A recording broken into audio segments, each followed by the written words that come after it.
After the end of World War II, the world was split into two, East and West. This marked the beginning of the era called the Cold War.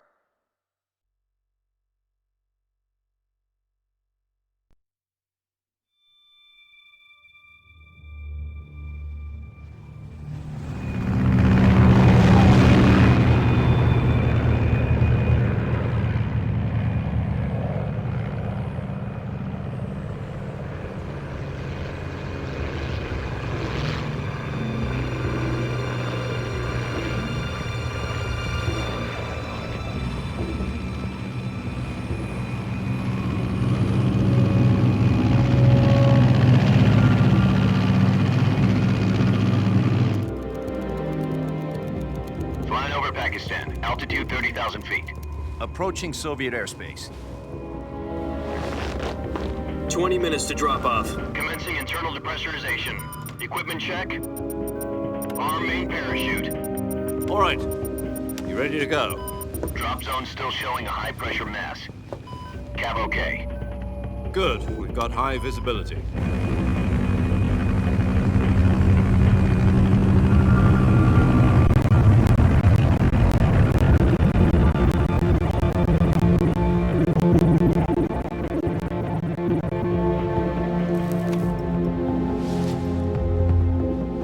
Put out that cigar.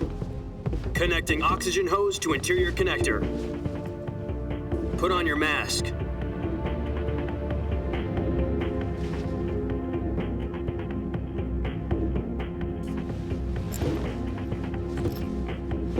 Does this panty waste know what he's doing?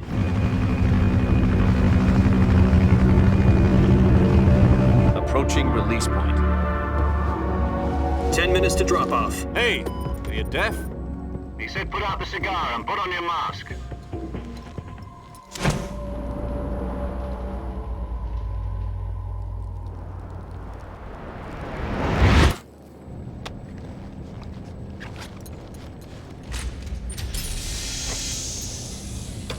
Depressurization complete. Checking oxygen supply. 6 minutes to drop off. Opening rear hatch.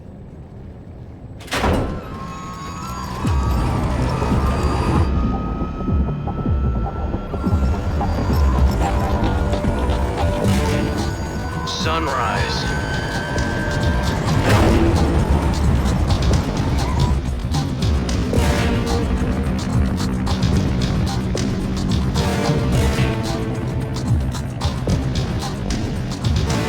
External temperature minus 46 degrees Celsius. 2 minutes to drop off. Stand up. You'll be falling at 130 miles per hour. Try not to get frostbite from the wind chill. 1 minute to drop off. Move to the rear. Activate bailout bottle. This is one for the history books. The world's first halo jump. 10 seconds to drop off. Stand by. Status okay. All green. Prepare for drop-off. Countdown. 5, 4, 3, 2, 1. Spread your wings And fly. God be with you.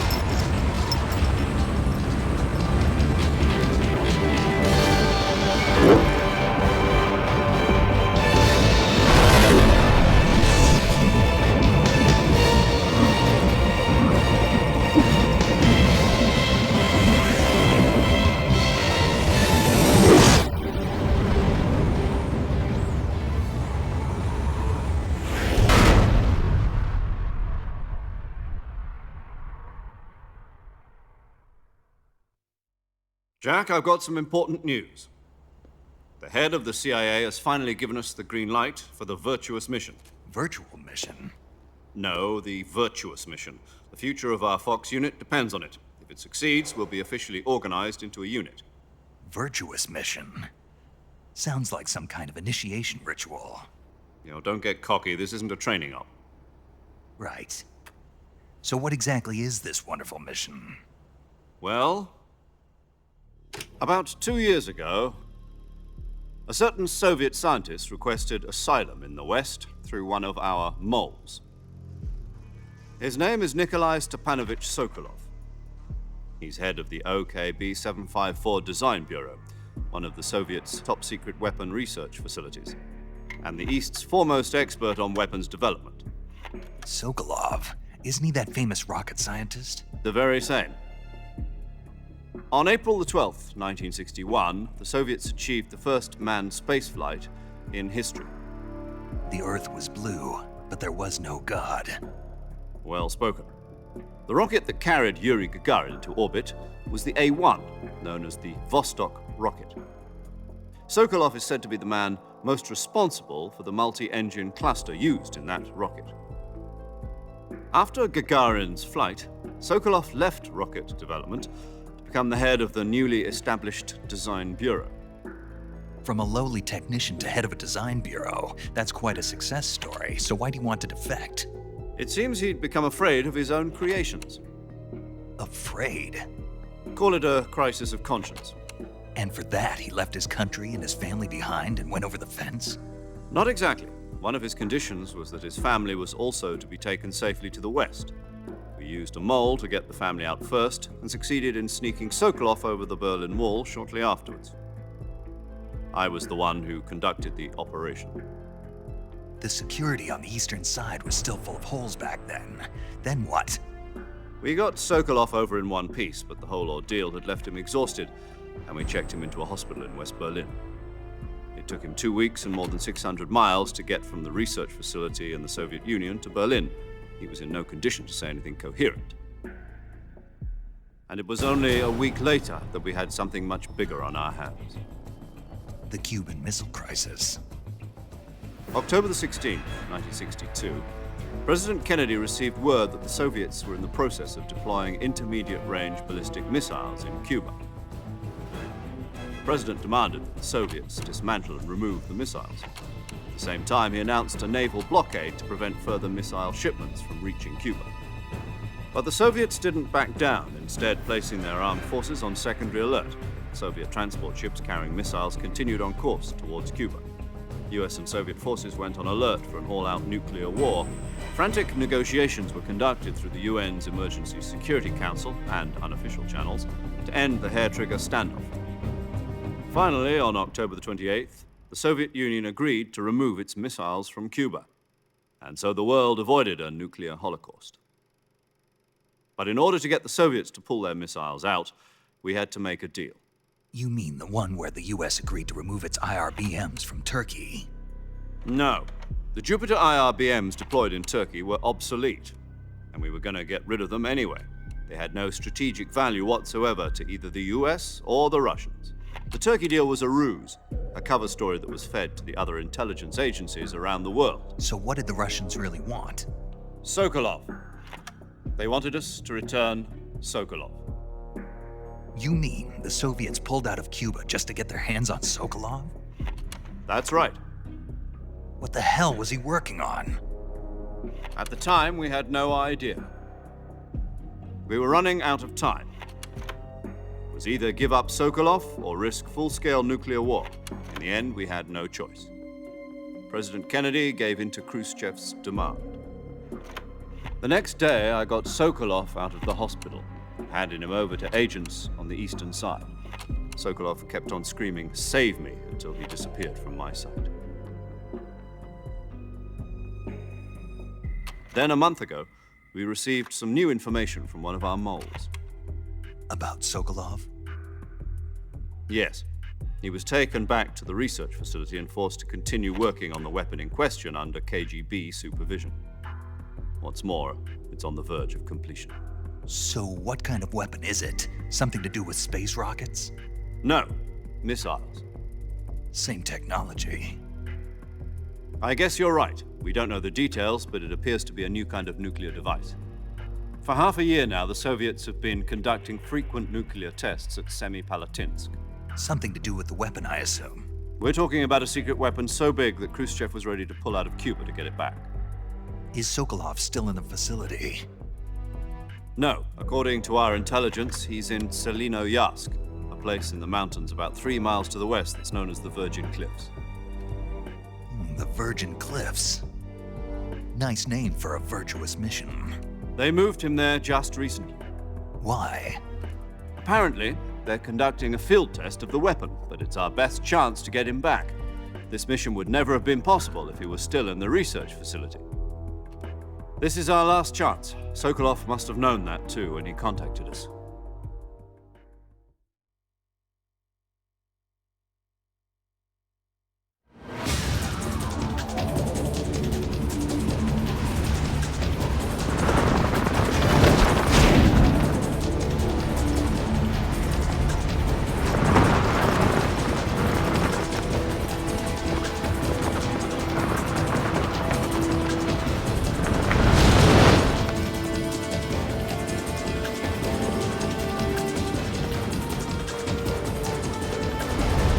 Listen up, Jack. Your mission is to infiltrate Selino Yask in the Soviet mountains, ensure the safety of Sokolov, and bring him back to the West.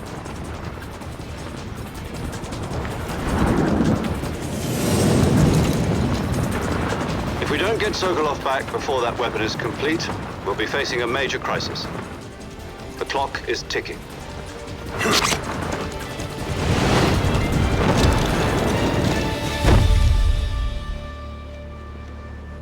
Once we've confirmed the rescue of Sokolov, stand by at the recovery point. A recovery balloon will be dropped at that point. Helium will be pumped into the balloon to inflate it. The process takes about 20 minutes. Once it's complete, the gunship's arm will latch onto the balloon and pull it up. The Fulton surface-to-air recovery system. I'm familiar with the theory. Take it easy. It's been combat-proven. Do you think Sokolov is up to it? The shock will be less than during a parachute jump, and the arm can handle up to 500 pounds. So you're planning on going over the border in a single combat talent? She's equipped with 2 6-barrel 20mm Vulcan cannons, as well as 2 40mm machine guns. Sounds like she could hold her own against a battalion of tanks. Even with the fuel in the reserve tank, we're facing a 4-hour time limit. If all goes well, it shouldn't take more than a few hours. Home in time for dinner. But if anything goes wrong, You'll be eating dinner, breakfast. and all the rest of your meals in the jungle.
Do you copy?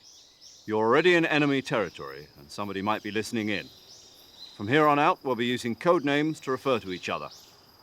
Your code name for this mission will be Naked Snake. I'll be referring to you as Snake from now on. You're not to mention your real name. Snake? What, you don't like snakes? What do you mean? Well, you've eaten one before, haven't you? In survival training. I'm glad to hear that. I don't know if I'd ever order one in a restaurant, but... Be careful, you might not have a choice. What about you, Major? What should I call you? Let's see. I'll be Tom. Call me Major Tom. This will be a sneaking mission. You must not be seen by the enemy. You must leave no trace of your presence. Is that clear? This kind of infiltration is the Fox unit's speciality. In other words, weapons and equipment are procured on site. That goes for food as well. You're completely naked, just as your name implies. Great. Now I see why you asked me if I like snakes. I suppose calling me Snake was your idea of a joke, too. No, there's a good reason for that. I'll tell you later when the time is right. Gotcha. Getting back to the subject, how exactly am I supposed to feed myself? You've been issued a knife and a tranquilizer gun. Use them to hunt for food. You'll also find some medical supplies in your backpack. Yeah, about the backpack. I lost it in a tree on the way down. I see. Well, you'd better go back and get it then. You know where it is? No problem. I can see it from here. It's stuck on a branch. To climb a tree, stand in front of a tree that's covered in ivy and press the action button. I'll be monitoring your progress over the radio. We can't risk violating Soviet airspace, but I'll be in the gunship. My frequency is 140.85. I'll give you a call if I need to talk to you. If you need to talk to me, use the send function. Okay, Snake, go get your backpack.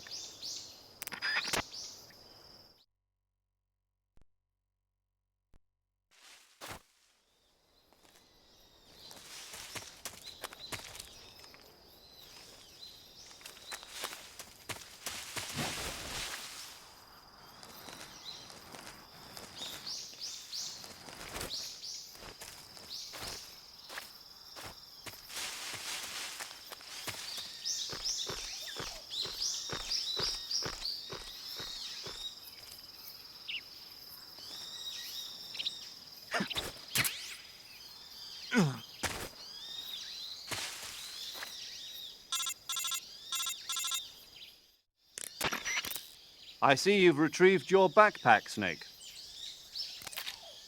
To equip a weapon, it's necessary to take it out of your backpack. In the survival viewer, choose Weapon from the backpack. Your available weapons will be displayed in a window in the upper left. From that list, choose the weapon you want to equip and press the Enter button. For other equipped items, just do the same thing from Item. Got it. Use the survival viewer backpack. Yep, that's right. Survival is fundamental to this mission. After you've been out in the field for a while, your stamina will start to drop. If your stamina gets too low, it'll affect your performance. You won't be able to shoot accurately, for example, and your wounds won't heal as smoothly. Keep an eye on your stamina so you don't run out. To recover lost stamina, you can hunt for local flora and fauna. You can use either your tranquilizer gun or your knife to hunt. My only weapon is a Mark 22 Hush Puppy tranquilizer gun? That's right. It's been fitted with its own suppressor. However, the suppressor will deteriorate every time you fire. Once its durability reaches 0, the noise suppression effect will be gone. So don't get too trigger happy with it. The suppressor's durability is shown in the icon. Any weapons and equipment beyond what you're carrying now, you'll have to find as you go. I have to find my own weapons and equipment? Whose crazy idea was this anyway? Solo covert actions are standard Fox operating procedure. You can't leave any traces of your presence. No weapons, equipment, footprints, sweat, or bodily waste. The same goes for bullets and cartridges, too. Your presence in enemy territory is already a violation of international conventions of warfare. There aren't supposed to be any American soldiers in Russia. It could spark an international incident. You can't let anyone see you. You can't let the enemy know you're there. This is a stealth mission. You're a ghost, Snake, in every sense of the word. And there'll be no rescue if you're captured. The military and US government will deny any involvement in the affair. Then I'll just have to take care of myself, huh? I'm afraid so. You've been given a fake death pill for that purpose. SIS guidelines stipulate that soldiers on covert ops like this one be issued a potassium cyanide capsule. Tape it to your body so you can take it when you need to. How generous of you. Use it if you're taken prisoner by the enemy. It'll send you into a state of false death for a short time. Fooling them into thinking that I'm really dead. So, how do I come back to life? Just take the revival pill. You mean that thing they put in my tooth before the mission? That's the one. But be careful. If you remain in a state of false death for too long, nothing will be able to bring you back. Remember that. I'll keep it in mind. You said this was a solo mission, right? Right. I guess that means I can't count on any reinforcements. Correct. The mission rests entirely in your hands. A real one-man army. Relax. There's a support team ready to back you up over the radio. Who? I'll introduce them to you. This time, survival is of utmost importance. The first member of the support team will be in charge of monitoring your physical condition, acting as a medic, so to speak, as well as recording your mission data. She's a member of Fox as well, and she's here on the gunship with me. She? Hello, Snake. I'm paramedic. Nice to meet you. Paramedic. As in a medic who comes in by parachute. Aren't you going to tell me your real name? Are you going to tell me yours, Mr. Snake? My name, huh? It's John Doe. And they call you Jack for short. You're a regular Captain Nemo. A name means nothing on the battlefield. After a week, no one has a name. What's your name? Jane Doe. Very funny. I wasn't joking, but I'll tell you my name only if you manage to make it back alive. My frequency is 145.73. She's also in charge of recording your mission data. Whenever you want to save, send a message over the reserved save frequency, 140.96. So saving lets me record my mission data. That's right. It also records the state of your health. Good to know. There's one more person I want to introduce you to, Snake. Huh? Speaking of snakes, you remember the boss, don't you? A legendary soldier and your mentor. Actually, it was the boss that got the DCI's authorization in the first place. She's going to be serving as Fox's mission advisor. The boss is? She also helped me plan this mission. She and I were at SAS together. Jack, is that you? How many years has it been? Boss? That's right. It's me. Talk to me. Let me hear your voice. It's been 5 years, 72 days, and 18 hours. You've lost weight. You can tell just by the sound of my voice. Of course I can. I know all about you. Really? Well, I don't know anything about you. What's that supposed to mean? Why'd you disappear on me all of a sudden? I was on a top-secret mission. You didn't need me anymore. But there were still so many things I wanted you to teach me. No, I taught you everything you needed to know about fighting techniques. I taught you all I could. The rest you needed to learn on your own. Techniques, sure. But what about how to think like a soldier? How to think like a soldier? I can't teach you that. A soldier needs to be strong in spirit, body, and technique. And the only thing you can learn from someone else is technique. In fact, technique doesn't even matter. What's most important is spirit. Spirit and body are like two sides of a single coin. They're the same thing. I can't teach you how to think. You'll just have to figure it out for yourself. Listen to me, Jack. Just because soldiers are on the same side right now doesn't mean they always will be. Having personal feelings about your comrades is one of the worst sins you can commit. Politics determine who you face on the battlefield. And politics are a living thing. They change along with the times. Yesterday's good might be tomorrow's evil. Is that why you abandoned me? No, it had nothing to do with you. I already told you, Jack. I was on a top-secret mission. A soldier has to follow whatever orders he's given. It's not his place to question why. But you're looking for a reason to fight. You're a natural-born fighter, but you're not quite a soldier. A soldier is a political tool, nothing more. That's doubly true if he's a career soldier. Right and wrong have no place in his mission. He has no enemies and no friends. Only the mission.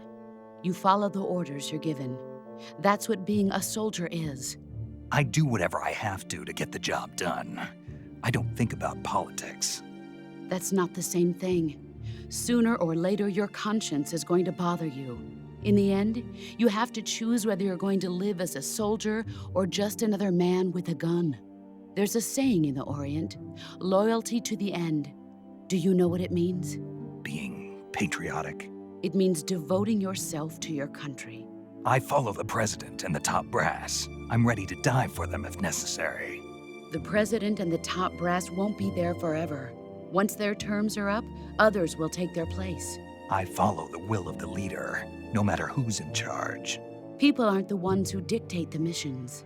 Then who does? The times. People's values change over time, and so do the leaders of a country. So there's no such thing as an enemy in absolute terms. The enemies we fight are only enemies in relative terms, constantly changing with the times. As long as we have loyalty to the end, there's no point in believing in anything, even in those we love. And that's the way a soldier's supposed to think? The only thing we can believe in with absolute certainty is the mission, Jack. All right, but do me a favor. What is it? Call me Snake. Snake. Oh, right. Your code name is Snake. It suits you well.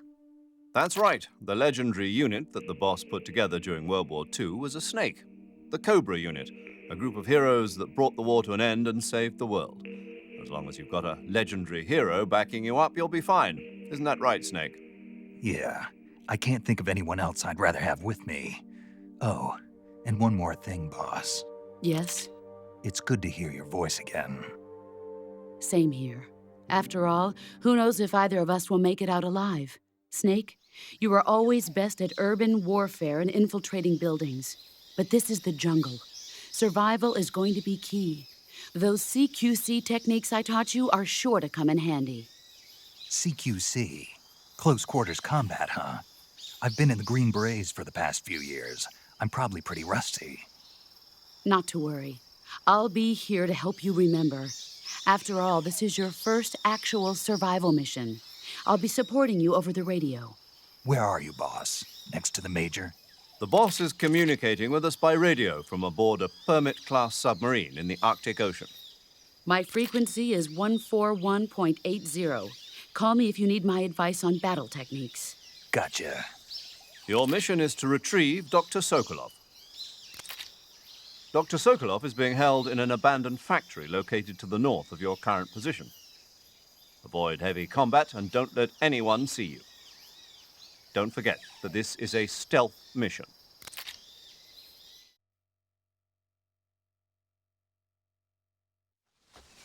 Snake, try to remember some of the basics of CQC.